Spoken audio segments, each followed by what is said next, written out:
नमस्कार मित्रों। आज का प्रसंग है राष्ट्रीय चेतना का महाकाव्य है रामायण। कवीन्द्रं नौमि वाल्मीकिं यस्य रामायणी कथां चंद्रिकामिव चिन्वन्ति चकोरा इव साधवः। अर्थात मैं इंद्र के समान महाकवि वाल्मीकि को श्रद्धा के साथ नमन करता हूँ, जिनके द्वारा प्रणीत राम कथा साधु संतों को उसी प्रकार आनंदित करती है जिस प्रकार चंद्र ज्योत्सना चकोरों को। विश्व के सर्वप्रथम कवि आदि कवि महर्षि वाल्मीकि विश्व का काव्य स्रोत मानी जाने वाली रामायण के रचयिता हैं। रामायण एक ऐसा प्रथम संस्कृत महाकाव्य है जिसे भारतीय संस्कृति के आधारभूत ग्रंथों में स्थान प्राप्त है। रामायण में राम कथा के माध्यम से भारतीय जीवन और जनमानस को पूर्ण भक्ति, आध्यात्म, धर्म और निष्ठा से अनुप्राणित करने के प्रयत्न हुए हैं। भारतीय समाज, संस्कृति और साहित्य में रामायण का महत्वपूर्ण स्थान है। रामायण एक अलौकिक एवं प्रेरणादायी ग्रंथ है जो न केवल धार्मिक दृष्टिकोण से पूज्य है वरन साहित्य एवं रचना धर्मिता के धरातल पर भी सर्वोत्कृष्ट, अद्वितीय एवं अनुपम ग्रंथ है।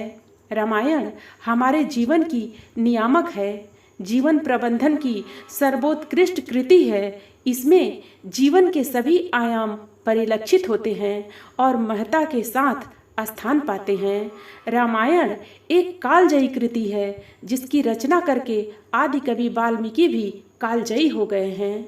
महाकाव्य रामायण के रचनाकार महर्षि वाल्मीकि के जीवन चरित्र पर पूर्ण रूपेण प्रकाश नहीं पड़ा है।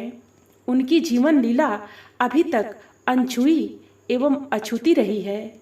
उनका आश्रम इलाहाबाद में गंगा यमुना के संगम से लगभग 30-35 किलोमीटर दूर पूर्व की ओर बताया गया है। यहाँ से कैमूर की पहाड़ियों से निकली तमसा नदी बहती है। इस नदी के दाएं इनका आश्रम आज भी अवस्थित है।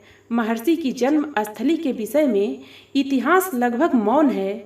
इतिहासकार इन अनछुए पहलुओं को अभी तक खोज नहीं पाए हैं। संभवतः कई हजार वर्ष पूर्व की घटना होने के कारण उनके जीवन चरित्र पर इतिहास की मोटी परत जम गई है और उसे जानने के लिए हमें केवल जनश्रुतियों एवं किंवदंतियों पर आश्रित रहना होता है।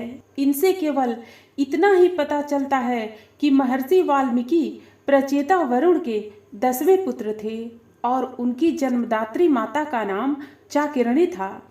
रामायण उत्तर वैदिक काल की परंतु महाभारत से पूर्व की रचना मानी जाती है। विभिन्न ग्रंथों में हमें महर्षि वाल्मीकि के कई रूप दृष्टिगोचर होते हैं। तैत्तिरीय प्रतिशक्य में वैयाकरण वाल्मीकि के रूप में निरूपित हुए हैं। कई पुराणों में महर्षि वाल्मीकि के रूप में उनका उल्लेख मिलता है। कृतिवास रामायण में च्यवन के पुत्र के रूप में वाल्मीकि का वर्णन मिलता है। आध्यात्म रामायण में वैशाख पुत्र वाल्मीकि के रूप में मिलते हैं। रामायण के रचना काल के संदर्भ में भी विद्वानों में मैतक्य नहीं है। पाश्चात्य इतिहासकार प्रोफेसर मोनियर विलियम्स इसे ईसा पूर्व 5वीं शताब्दी की रचना मानते हैं। डॉक्टर कीथ के अनुसार यह ईसा पूर्व 4वीं शताब्दी की रचना है। डॉक्टर विंटर निटज के विचार में रामायण का रचना काल ईसा पूर्व 3री शताब्दी है। भारतीय धर्म ग्रंथ एवं पुराणों में वाल्मीकि के बारे में अनेकानेक उल्लेख मिलते हैं। डॉक्टर मंजुला सहदेव के अनुसार वाल्मीकि शब्द की उत्पत्ति वाल्मीक भवः इति वाल्मीकि अर्थात जो दीमकों की बावी से पैदा हुए हों। मान्यता है कि जब ऋषि मुनि तपस्या करते थे तो उनके शरीर के ऊपर दीमक बाबी बना लेती थी। इसी को वाल्मीकि कहने का उल्लेख मिलता है। ऋषि वाल्मीकि भी इसी प्रकार के एक उत्कट तपस्वी थे। रामायण के अयोध्या कांड के एक श्लोक को शांति पर्व महाभारत में अक्षरशः उद्धृत किया गया है। तथा शांति पर्व में उल्लेखित भार्गव को ही वाल्मीकि कहा गया है। डॉक्टर प्रभाकर माचवे के अनुसार महर्षि वाल्मीकि का संबंध एक ब्राह्मणेतर वर्ग से था और वे अपनी विद्वता के आधार पर ही ब्राह्मणत्व की उपलब्धि प्राप्त कर सके थे। महर्षि वाल्मीकि के संदर्भ में एक प्रसिद्ध घटना का उल्लेख मिलता है। एक बार महर्षि वाल्मीकि तमसा नदी, जिसे अब टोक नदी कहते हैं, के तट पर अपने शिष्य भारद्वाज के साथ स्नान के लिए गए। वहां नदी के किनारे पेड़ पर क्रॉच पक्षी का एक जोड़ा प्रेम मग्न था। तभी व्याध ने इस जोड़े में से नर क्रॉच पक्षी को अपने बाण से बेध दिया।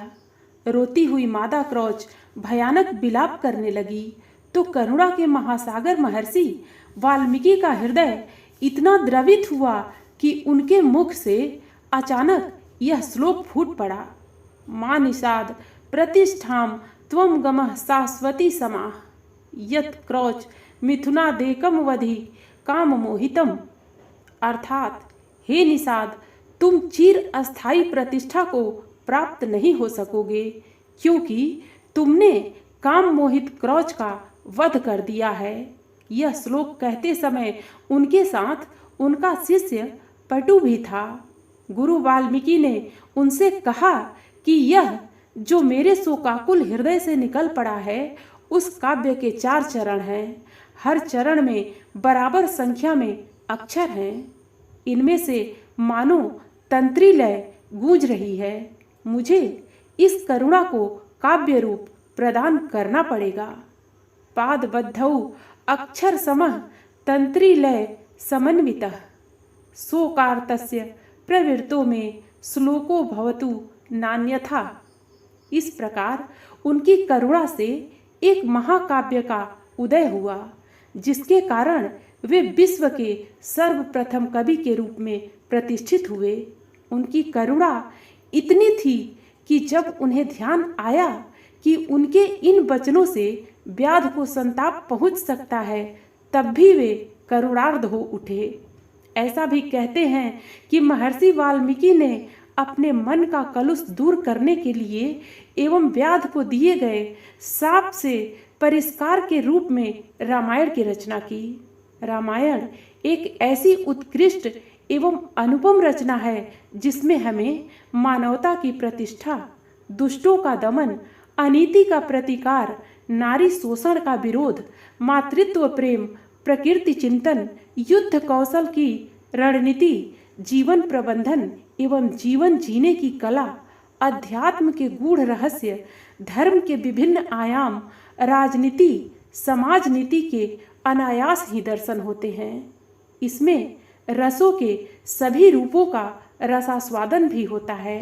रसे श्रृंगार करुणा हास्य रौद्र भयानकय वीरादिभि रसैर्य युक्तम काव्यमेतद गायताम। रामायण मात्र काव्य की दृष्टि से ही समृद्ध नहीं है बल्कि महर्षि वाल्मीकि ने महाकाव्य में तत्कालीन समाज का जो चित्रण किया है वह आज भी प्रासंगिक एवं उपादेय है। महर्षि वाल्मीकि की दृष्टि गंभीर एवं गहरी थी, इसलिए उनके विचार आज भी प्रासंगिक हैं। भारतीय संस्कृति में जिस समाज की सर्वोत्कृष्ट कल्पना की गई है, सुखी, संपन्न एवं सहकार युक्त जिस समाज का चित्रण किया गया है वह सब रामायण में वर्णित है। भगवान राम द्वारा निर्बलों, असहायों के प्रति जो गंभीर संवेदना अभिव्यक्त की गई है तथा अनीति एवं अत्याचार के विरुद्ध जिस निर्ममता से कुठाराघात किया गया है वह सब महर्षि ने अपनी रामायण में अर्थपूर्ण ढंग से निरूपित किया है। रामायण में महर्षि वाल्मीकि ने भगवान राम के उत्कृष्ट चिंतन, उन्नत योजना क्षमता, संवेदनशीलता एवं सभी को साथ लेकर चलने की जो नेतृत्व क्षमता का परिचय दिया है वह आज भी प्रासंगिक है, क्योंकि आज भी इस सूत्र का अनुवाद करके समस्त राष्ट्र को एक सूत्र में पिरोने का महान कार्य किया जा सकता है। रामायण के कई श्लोकों में राष्ट्रीय एकता एवं अखंडता का सूत्र समाहित है। हम अपने माता पिता, भाई बंधु, पति पत्नी, मित्र जैसे संबंधों का कैसे निर्वहन करें, इसकी सीख हमें वहाँ मिलती है। रामायण से हमें मातृभूमि से अगाध प्रेम एवं उसकी सेवा व रक्षा करने की प्रेरणा प्राप्त होती है। वस्तुतः यह राष्ट्रीय चेतना का महाकाव्य है। महर्षि वाल्मीकि जी की प्रासंगिकता इसलिए भी है कि उन्होंने ही इस धरती से वसुधैव कुटुंबकम का उद्घोष किया। अयम निजः परो वेति गणना लघु चेतसाम उदार चरिता नाम तू वसुधैव कुटुंबकम। अतः वाल्मीकि रामायण में मातृभूमि एवं राष्ट्र हित की उद्घोषणा नहीं है, बल्कि उसमें संपूर्ण मानव समाज एवं विश्व शांति की परिकल्पना सन्निहित है। वर्तमान समय में जब चारों ओर अशांति, असुरक्षा, भ्रष्टाचार, अनाचार, आतंकवाद रूपी रावण का आतंक फैला हुआ है, ऐसे में वाल्मीकि रामायण की प्रासंगिकता और उपादेयता और भी बढ़ जाती है। बस इसमें निहित जीवन दर्शन को चारों ओर फैलाने की आवश्यकता है। मित्रों, फिर मिलते हैं अगली प्रस्तुति के साथ। धन्यवाद।